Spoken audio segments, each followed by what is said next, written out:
వరంగల్ జిల్లా పార్టీ ఆఫీసులో deputy CM Kadiyam Srihari మాట్లాడుతున్నారు. లైవ్ లో చూద్దాం. స్టెబిలైజ్ చేసుకునే ఒక మంచి అవకాశం లభించింది. దీంతో పాటుగా మేము అనేక సందర్భాల్లో గౌరవ ముఖ్యమంత్రి గారి దృష్టికి తీసుకొచ్చాను. ప్రతి జిల్లాలో ఒక రిజర్వాయర్ ఉన్నది. 5 టీఎంసీలదో 10 టీఎంసీలదో 20 టీఎంసీలదో ప్రతి జిల్లాలో ఒక రిజర్వాయర్ ఉన్నది. వ్యవసాయానికి ప్రసిద్ధి చెందిన వరంగల్ జిల్లాలో మాత్రము ఒక పెద్ద రిజర్వాయర్ లేదు. దానివలన మేము అనేక ఇబ్బందులు ఎదుర్కొంటున్నాం. వరంగల్ జిల్లాలో మల్కాపూర్ లింగంపల్లి ప్రాంతంలో ఒక 10 టీఎంసీల నీరు నిల్వ చేసుకునే ఒక రిజర్వాయర్ మాకు కావాలని వారిని అడిగితే వారు పెద్ద మనసుతో వరంగల్ జిల్లా సమగ్రాభివృద్ధిని దృష్టిలో పెట్టుకుని వరంగల్ పట్టణ ప్రజల త్రాగునీటి సమస్యను దృష్టిలో పెట్టుకుని రాబోయే మెగా టెక్స్టైల్ పార్క్ ను దృష్టిలో పెట్టుకుని 10 లక్షల ఎకరాలకు సాగునీరు అందించాలనే ఆలోచనతోని 10.78 టీఎంసీల సామర్థ్యంతో ఈరోజు దాదాపు 4,000 కోట్ల రూపాయల అంచనాతో మల్కాపూర్ లింగంపల్లి రిజర్వాయర్ ను మంజూరు చేయడం జరిగింది. వ్యాప్కోస్ వాళ్ళు డిపిఆర్ పూర్తి చేశారు. 4,400 ఎకరాలు సబ్మెర్జెన్స్ అవుతుందని, ఈ ప్రాజెక్టుకు 4,000 కోట్ల రూపాయలు అవసరమవుతుందని, 10.78 టీఎంసీలను నీటి నిల్వ చేసుకునే అవకాశం ఉంటుందని, ఇది వరంగల్ జిల్లాకు తల మీద ఉన్నట్టుగా తలాపున ఉన్నట్టుగా ఈ రిజర్వాయర్ ఉంటుంది. కాబట్టి ఆ రిజర్వాయర్ ద్వారా ఎస్ఆర్ఎస్పీ స్టేజ్ 1 కు ఎస్ఆర్ఎస్పీ స్టేజ్ 2 కు దేవాదుల ప్రాజెక్టుకు అన్నిటికీ కూడా సప్లిమెంటేషన్ చేసుకోవడానికి అవకాశం ఉంటుందని భావించి మేము అభ్యర్థిస్తే వారి ఈ ప్రాజెక్టును మంజూరు చేయడం జరిగింది. త్వరలోనే ఈ ప్రాజెక్టు కూడా టెండర్లు పిలిచి పనులు ప్రారంభిస్తామని చెప్పి ఈ సందర్భంగా నేను సవినయంగా తెలియజేసుకుంటున్నాను. అది కాకుండా ఇవాళ ఎస్ఆర్ఎస్పీ కాకతీయ కాలువ ద్వారా 0 కిలోమీటర్ టు 346 కిలోమీటర్ పోచంపాడు నుంచి నల్గొండ జిల్లాలోని సూర్యాపేట కనుక వెళ్లాలి అంటే 346 కిలోమీటర్లు ఆ కాకతీయ కాలువ ప్రయాణం చేయాలి. దాదాపు నేను ఇంతకుముందు చెప్పినట్టుగా 16 లక్షల ఎకరాలకు సాగునీరు అందించాలి.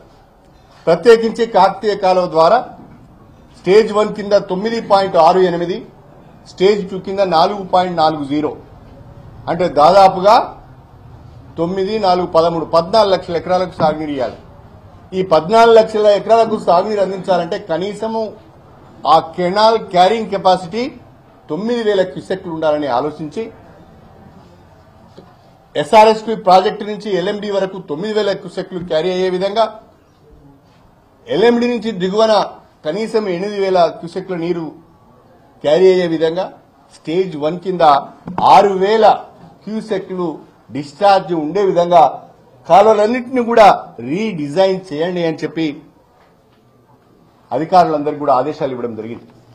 వరంగల్ జిల్లాకు సంబంధించిన ప్రజాప్రతినిధులతోని స్టేజ్ 1, స్టేజ్ 2 కింద వచ్చే ప్రజాప్రతినిధులతోని గౌరవ ముఖ్యమంత్రి గారు ఒక సమావేశం ఏర్పాటు చేసి టేలెండ్ వరకు నీళ్లు వెళ్లాలి అంటే ఎస్ఆర్ఎస్పీ స్టేజ్ 1 కాలువ పనులను డీబీఎం 31 మొదలుకొని డీబీఎం 48 వరకున్న అన్ని డీబీఎంలను మోడర్నైజ్ చేయడమే కాకుండా ఎక్కడెక్కడైతే స్ట్రక్చర్స్ పడిపోయినాయో వాటిని రివైవ్ చేస్తూనే ఎక్కడెక్కడైతే లైనింగ్ చేయవలసి ఉన్నదో వాటిని లైనింగ్ చేస్తూ మెయిన్ కెనాల్ యొక్క డిశ్చార్జ్ కెపాసిటీని పెంచే విధంగా వారు పరిపాలన సంబంధమైన అనుమతులను ఇచ్చి పనులు కూడా చాలా వరకు పూర్తి చేయడం జరిగింది.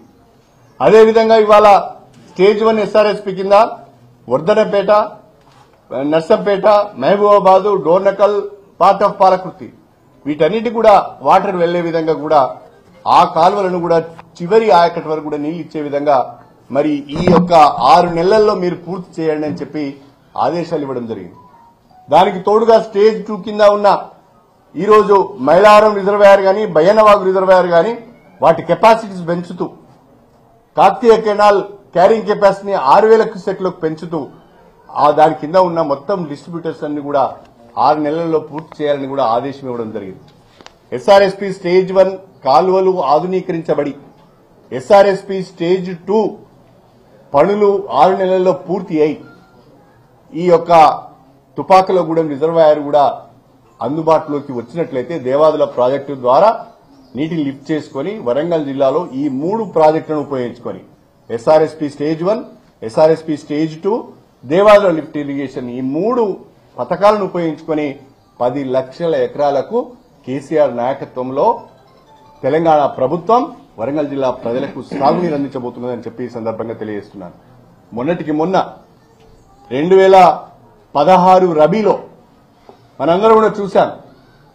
అటు ఎస్ఆర్ఎస్పీ ద్వారా ఇటు దేవాదుల ద్వారా చెరువులను నింపుకోవడం ద్వారా ఎన్నడూ కూడా సెకండ్ క్రాప్ ఎరగని ప్రాంతాలలో బ్రహ్మాండమైన వరి పండించుకున్నాం, మిర్చి పండించుకున్నాం, కందులు పండించుకున్నాం, పత్తి పండించుకున్నాం. ఊహించని విధంగా దిగుబడులు వచ్చాయి. ఆ ఫలితాన్ని చవి చూసిన రైతులు ఈ ప్రాజెక్టులు పూర్తి అయితే ఇంకా ఈ ప్రాంతంలో కరువుకు అవకాశం ఉండదని ఆశతో ఎదురు చూస్తున్న సమయంలో తెలంగాణలోని ప్రతి ఎకరానికి సాగునీరు అందించాలనే లక్ష్యంతోని చేపట్టిన ప్రాజెక్టులు ఇవి. అందుకనే శ్రీరామ్ సాగర్ ప్రాజెక్టు పునరుజ్జీవన పథకానికి ఇవాళ దాదాపుగా